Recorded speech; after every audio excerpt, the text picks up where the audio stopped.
नमस्कार दोस्तों, सभी का स्वागत है आपका अपना YouTube channel PK for study classes में। दोस्तों आज हम लोग क्लास 10th के साइंस का मॉडल सेट 3 का सॉल्यूशन करने वाले हैं। तो आप लोग वीडियो के साथ बने रहेंगे और लास्ट तक जरूर देखें, क्योंकि आपके लिए वीडियो बहुत ही महत्वपूर्ण होने वाला है। जो बच्चे क्लास 10th के बोर्ड एग्जाम देने वाले हैं सभी के लिए वीडियो बहुत ही महत्वपूर्ण होने वाला है। हम लोग पिछले क्लास में सेट 1 सेट 2 साइंस के पूरा क्लियर कर चुके थे। हम आशा करते हैं कि आप लोग को सारी बात समझ में आया होगा, सारे क्वेश्चन का आंसर भी याद हो गया होगा। ठीक है, तो इसी तरह से हम लोग इस वीडियो में भी सारे क्वेश्चंस के आंसर, जितने भी ऑब्जेक्टिव 40 क्वेश्चन है सेट 3 में, इसका भी हम लोग याद करने का कोशिश करेंगे। और आप ध्यान से वीडियो को समझेंगे, देखेंगे, तो आपको सारे क्वेश्चन का आंसर जो इसी वीडियो के साथ ही याद होने वाला है। तो आप लोग बने रहेंगे, बस 10 मिनट तक आपको ध्यान से देखेंगे तो आपको 40 क्वेश्चन याद होने वाला है। ठीक है, तो चलिए हम लोग पहले शुरू करते हैं। पहला क्वेश्चन क्या है, हम लोग सेट 1 सेट 2 पूरा क्लियर कर चुके थे। आज हम लोग सेट 3 के बारे में बात करने वाले हैं। ठीक है, किसका है, साइंस का क्वेश्चन है और ये क्लास 10th वाले बच्चों के लिए है। ठीक है, तो चलिए देखिए पहला क्वेश्चन क्या है। पहला क्वेश्चन दिया रखा कि एक लड़का समतल दर्पण के सामने खड़ा है। ठीक है, समतल दर्पण के सामने खड़ा है, कितना, 100 सेंटीमीटर दूरी पर खड़ा, 100 सेंटीमीटर दूरी पर वो क्या कर खड़ा है।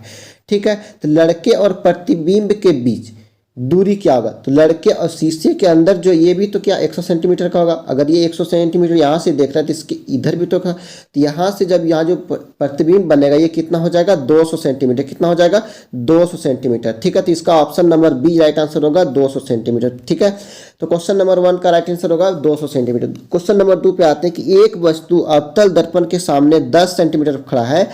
यहाँ पे समतल था, यहाँ पे क्या हो गया, अवतल दर्पण के सामने 10 सेंटीमीटर खड़ा था, जबकि दर्पण की फोकल दूरी कितना है, 20 सेंटीमीटर है।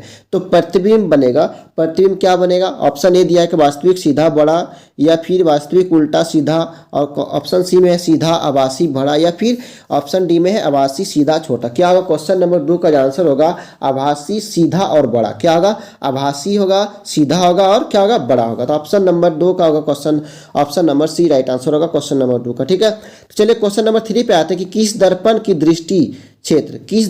दृष्टि क्षेत्र विस्तृत होता है, समतल दर्पण, अवतल दर्पण या फिर उत्तल दर्पण, या इनमें से कोई नहीं। तो क्वेश्चन नंबर 3 का जो आंसर होगा अवतल दर्पण। किसका होगा, अवतल दर्पण, option number C right answer होगा। क्वेश्चन नंबर 4 पे आते हैं हम लोग।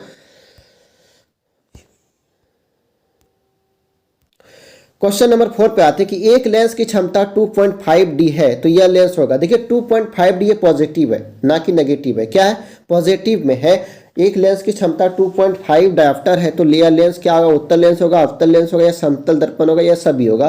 तो क्वेश्चन नंबर 4 का होगा ये उत्तल लेंस होगा। अगर ये नेगेटिव रहता तो ये अवतल लेंस होगा। ठीक है, तो यहाँ पे ऑप्शन नंबर क्या है, option number A right answer होगा उत्तल लेंस। ठीक है, 2.5D है, कितना, एक लेंस की क्षमता 2.5D है, तो ये लेंस क्या होगा, उत्तल लेंस होगा। क्या होगा, उत्तल lens. Option number A is right answer होगा क्वेश्चन नंबर 4 का। क्वेश्चन नंबर 5 देखिए, किस लेंस का फोकस आभासी होता है, किस लेंस की जो फोकस होती है वो आभासी होता है, अवतल लेंस, उत्तल लेंस, अवतल दर्पण, ये सभी। तो यहाँ पे हो जाएगा अवतल लेंस। क्या होगा, अवतल lens, option number A right answer होगा क्वेश्चन नंबर 5 का। क्वेश्चन नंबर 6 पे आते हैं हम लोग कि वायु से गमन करती, यहाँ पे कतरी लिख दिया है, यहाँ पे वह करती, वायु से गमन करती प्रकाश की एक किरण जल में तिरछी प्रवेश करती है, तो प्रकाश किरण क्या होगा, अभिलंब की ओर झुकी रहेगी, अभिलंब से दूर हटेगी, या दोनों होगा, या फिर उपयुक्त में से कोई नहीं होगा।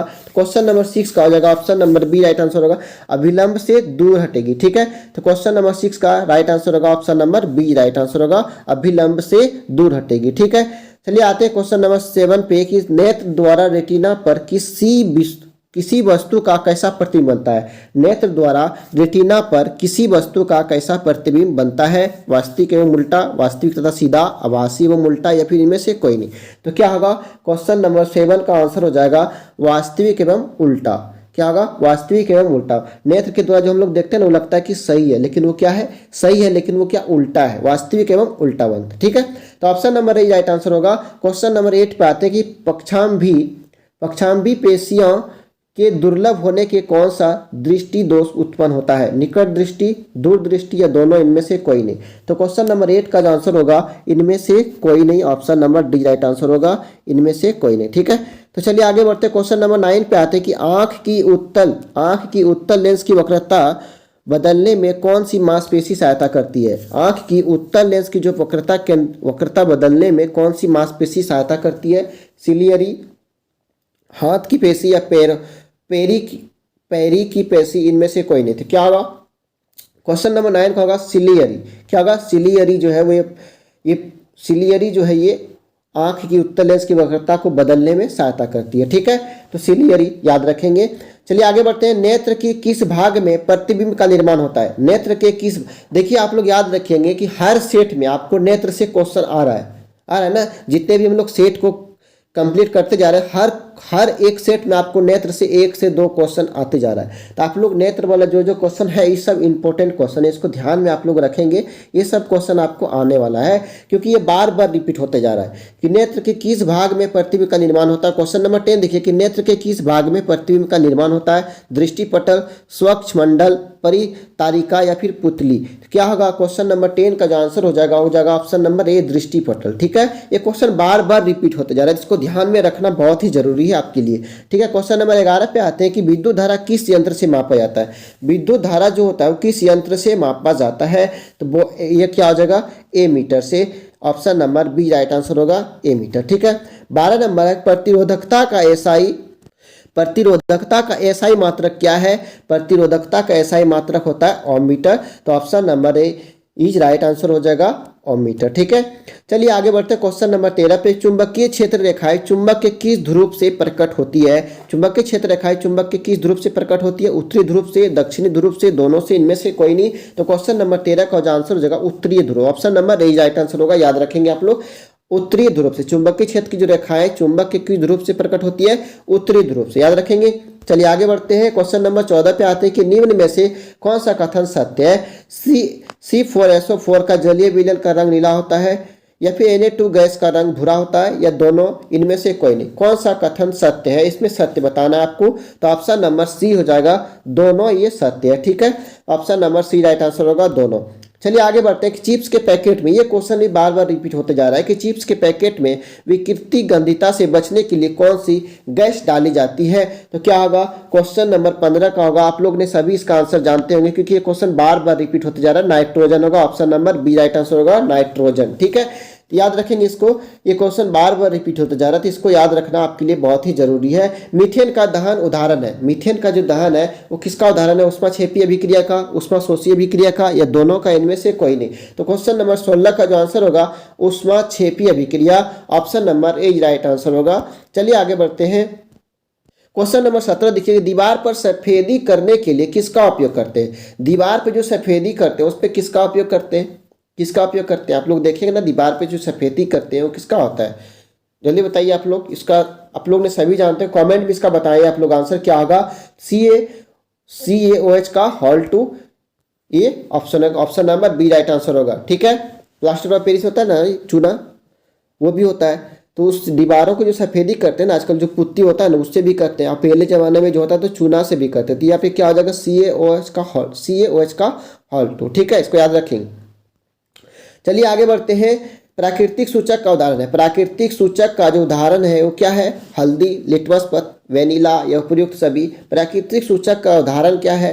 हल्दी, लिटमस पत्र, वेनिला या उपयुक्त सभी। क्वेश्चन नंबर 18 का जो आंसर हो जाएगा ऑप्शन नंबर बी, लिटमस पत्र। ठीक है, क्या होगा? लिटमस पत्र। चलिए क्वेश्चन नंबर 19 पे आते कि इनमें से कौन प्रबल क्षारक नहीं है? इनमें से कौन प्रबल क्षारक नहीं है? ऑप्शन देखते हैं, NaOH, KOH, CaOH का हॉल टू, या इनमें से कोई नहीं। तो क्या होगा? 19 का जो आंसर हो जाएगा इनमें से कोई नहीं, option number D right answer होगा, इनमें से कोई नहीं। ठीक है, NaOH का उपयोग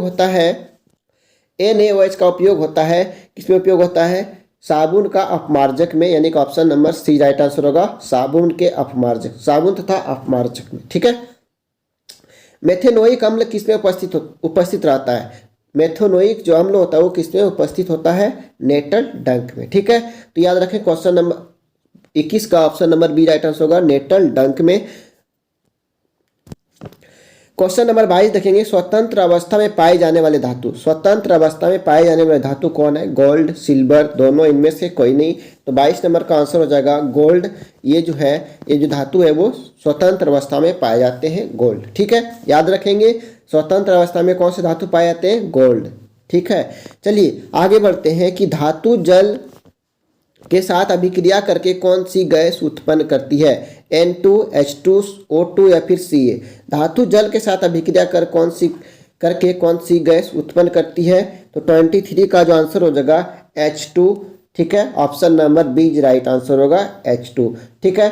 स्वतंत्र अवस्था में पाए जाने वाले धातु, स्वतंत्र अवस्था में पाए जाने वाले धातु, देखिए बाहर स्वतंत्र अवस्था में पाए जाने वाले धातु, यहाँ भी है क्वेश्चन, यहाँ पे क्या क्या हुआ, गोल्ड हुआ।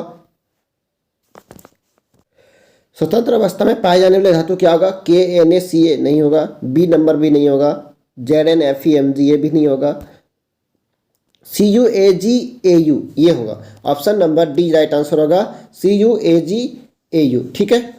चलिए आगे बढ़ते हैं। स्वतंत्र अवस्था, देखिए यहाँ पे क्वेश्चन 25 का स्वतंत्र अवस्था में पाए जाने वाले धातु, ये क्वेश्चन बार बार देखिए रिपीट हो रहा है, कहीं पे फॉर्मूला का दे रखा है तो कहीं पे उसका नाम दे रखा है, ठीक है। तो इसको याद रखेंगे। स्वतंत्र अवस्था में पाए जाने वाले धातु क्या होगा, मरकरी, ब्रोमीन, क्लोरीन या फिर कॉपर। तो क्या होगा उसका 24-25 का जो आंसर हो जाएगा option number D right answer होगा कॉपर, ठीक है। ये सब क्या है, धातु है और ये पूरी तरह से क्या होता है, स्वतंत्र होता है, ठीक है। सोना भी क्या एक धातु है जो कि पूरी तरह से स्वतंत्र होता है, ठीक है। चलिए आगे बढ़ते हैं कि निम्न में से कौन सा कथन असत्य है। देखिए नेगेटिव क्वेश्चन पूछा है कि जो कि सत्य नहीं है उसके बारे में पूछा है। हीरा, ग्रेफाइट, फुलेरिन कार्बन के अपरूप है, ये सही बात है। ग्रेफाइट विद्युत का सुचालक है, ये भी सही बात है। हीरा सबसे कठोरतम पदार्थ, ये भी सही बात है। लेकिन यहाँ पूछा है कि असत्य कौन है, तो कार्बन में समावयता का गुण नहीं पाया जाता, ये गलत बात है। तो ये option number D right answer होगा क्वेश्चन नंबर 26 का, ठीक है। चलिए आगे बढ़ते हैं। आवर्त सारणी में बाईं से दाईं ओर जाने पर निम्न प्रवृत्ति दिखाई पड़ती है। तत्वों की धात्विक प्रवृत्ति बढ़ती है, संयोजकता में वृद्धि होती है, परमाणु का आकार बढ़ता है या फिर तत्वों की क्षारीय प्रवृत्ति में वृद्धि होती है। तो क्या होगा 27 का जो आंसर हो जाएगा ऑप्शन नंबर बी राइट हो जाएगा, संयोजकता में वृद्धि होती है, संयोजकता में वृद्धि होती है, ठीक है, याद रखेंगे। चलिए 28 पे आते हैं कि पादप में जल का वहन के लिए उत्तरदायी है जाइलम, फ्लोएम, दोनों इनमें से कोई न, क्या होगा जाइलम, ठीक है। Option number A right answer होगा। पादप में जल का वहन जो है के लिए उत्तरदायी क्या है, जाइलम है, ठीक है। चलिए नेक्स्ट क्वेश्चन पे आते हैं। 29 पे मछली की हृदय के कोष्ठक की संख्या कितनी होती है। देखिए आदमी का कितना होता है, मनुष्य का 4 होता है। तो यहाँ पे किसका पूछा, मछली का। हम लोग पिछले सेट में मनुष्य वाला क्वेश्चन पढ़े थे कि मनुष्य के हृदय में कितने कोष्ठक होते हैं, तो वो होता है 4। तो यहाँ पे मछली होता है, तो मछली के हृदय में कितने कोष्ठक होते हैं, वो होते हैं 2। ऑप्शन नंबर राइट आंसर होगा 2, ठीक है, याद रखेंगे। चलिए आगे बढ़ते हैं। निम्न में से किसका संबंध उत्सर्जन तंत्र से है, निम्न में से किसका संबंध उत्सर्जन तंत्र से है, आधारित, निस्यंदन, एकक या कोशिका गुच्छ या फिर चयनित, पूर्ण, रव शोषण या फिर सभी। तो क्या होगा 30 नंबर का जो होगा ऑप्शन नंबर ए होगा answer, option number A right answer होगा आधारी, निस्यंदन, एकक, ठीक है। निम्न में से किसका संबंध उत्सर्जन तंत्र से है, तो यह होगा आधारी, निस्यंदन, एकक, ठीक है, याद रखेंगे। चलिए 31 पे आते हैं कि रक्तदाब किस तंत्र से पाता जाता है, ठीक है, पाया जाता है, यहाँ पे होगा पाया जाता है। तो यहाँ पर स्फाइगमो मैनोमीटर, आमीटर, दोनों इनमें से कोई नहीं। तो 31 का जो आंसर हो जाएगा स्फाइगमो मैनोमीटर, ठीक है, स्फाइगमो मैनोमीटर। तो option number A right answer होगा। 32 का देखिए, कौन सा हार्मोन अधिवृक्क ग्रंथि से स्रावित होती है, इंसुलिन, एड्रिनलिन, थायरॉक्सिन या इनमें से कोई नहीं, ठीक है। 32 का जो आंसर होगा ऑप्शन नंबर एड्रिनलिन, यानी कि ऑप्शन नंबर बी जो राइट आंसर होगा एड्रिनलिन, ठीक है। 33 देखिएगा, वृद्धि हार्मोन कहाँ से स्रावित होता है, वृद्धि हार्मोन कहाँ से स्रावित होता है, तो होगा पीयूष ग्रंथि से। तो option number A right answer होगा पीयूष ग्रंथि से, ठीक है। चलिए आगे बढ़ते हैं। क्वेश्चन नंबर 34 पे आते हैं कि विषाणु जनित रोग है HIV एड्स या फिर वाट या इनमें से कोई नहीं, या दोनों। तो HIV ये भी एड्स है और वाट ये भी क्या है, विषाणु जनित रोग है। तो option number C right answer होगा दोनों, ठीक है। विषाणु जनित रोग क्या है, HIV एड्स और वाट भी है, ये दोनों होगा। तो option number C right answer होगा दोनों, ठीक है। चलिए आगे बढ़ते हैं। प्लेसेंटा की संरचना होती है, प्लेसेंटा की जो संरचना होती है वो क्या होता है, तस्तरी नुमा, गोल, आयताकार या फिर इनमें से कोई नहीं। तो ये होगा तस्तरी नुमा, जैसे कि इस तरह से रहता है और यहीं से फिर इस तरह से सटा हुआ रहता है। तो ये क्या होगा, तस्तरीनुमा। Option number A right answer होगा। ठीक है, निम्न में से कौन जीवाश्म का उदाहरण है? निम्न में से कौन जीवाश्म का उदाहरण है? ट्राई, थोड़ा सा मेरा तबीयत खराब है इसलिए पूरा आवाज़ आप लोगों को क्लियर नहीं आता होगा, थोड़ा सा भारी आवाज़ लगता होगा। ठीक है, क्योंकि हमको सर्दी बुखार सब कुछ हो गया है, तो धीरे धीरे हम किसी तरह से वीडियो को बना रहे हैं, इसीलिए हम बहुत ज़्यादा तबीयत खराब होने की वजह से हम पूरा वीडियो को नहीं बना पा रहे थे 2 दिन से। आज कुछ ठीक लग रहा है, इसलिए हम फिर सोचे कि आप लोग के लिए वीडियो को बना दें। ठीक है, आज आपको अगर वीडियो आपको अच्छा लग रहा हो तो अपने दोस्तों में जितना ज़्यादा से ज़्यादा हो सके लाइक शेयर करें। ठीक है, चलिए आगे बढ़ते हैं। निम्न में से कौन जीवाश्म का उदाहरण है? ट्राइलोबाइट, नाइटिया, राजासोरस, ये सभी। क्या होगा 36 का जो आंसर हो जाएगा option number D right answer होगा, ये सभी। ठीक है, चलिए आगे बढ़ते हैं 37 पे। निम्न में से कौन बौने पौधे को दर्शाता है? तो क्या होगा F, option number C right answer होगा। चलिए आगे बढ़ते हैं 38 पे कि ग्लोबल वार्मिंग वैश्विक उरामन के लिए उत्तरदायी है O2, N2, H2 या फिर CO2। क्या होगा 38 का जो आंसर हो जाएगा option number D right answer होगा, CO2 कार्बन डाइऑक्साइड। ठीक है, चलिए आगे बढ़ते हैं 39 पे आते हैं। हम लोग का 2 क्वेश्चन और है। निम्न में से कौन कृत्रिम परितंत्र का उदाहरण है? खेत, बागवानी, दोनों, इनमें से कोई नहीं। कृत्रिम परितंत्र का जो उदाहरण होता है ना, वो होता है अब ये खेत और बागवानी दोनों होता है। तो option number C right answer होगा, कृत्रिम परितंत्र का जो उदाहरण होगा खेत और बागवानी दोनों होगा। ठीक है, चलिए लास्ट क्वेश्चन है कि बायोगैस का मुख्य घटक कौन है? बायोगैस का जो मुख्य घटक होता है वो कौन होता है? बायोगैस समझ रहे हैं ना, बायोगैस का जो मुख्य घटक होता है वो होता है CH4 यानी कि मीथेन। मीथेन का सूत्र क्या होता है? CH4। ये बायोगैस का मुख्य घटक है। ठीक है, option number C right answer होगा। चलिए हम लोग का क्वेश्चन साइंस का सेट 3 का मॉडल सेट 3 हम लोग का पूरा कंप्लीट हो गया। अगर वीडियो अच्छा लगा हो तो लाइक शेयर एंड सब्सक्राइब जरूर करें, ताकि सभी बच्चों के पास जितना ज़्यादा हो सके शेयर करें, ताकि सब बच्चों के पास वीडियो पहुंचे और अपना तैयारी को अच्छे से कर सके। ठीक है, अगर आपको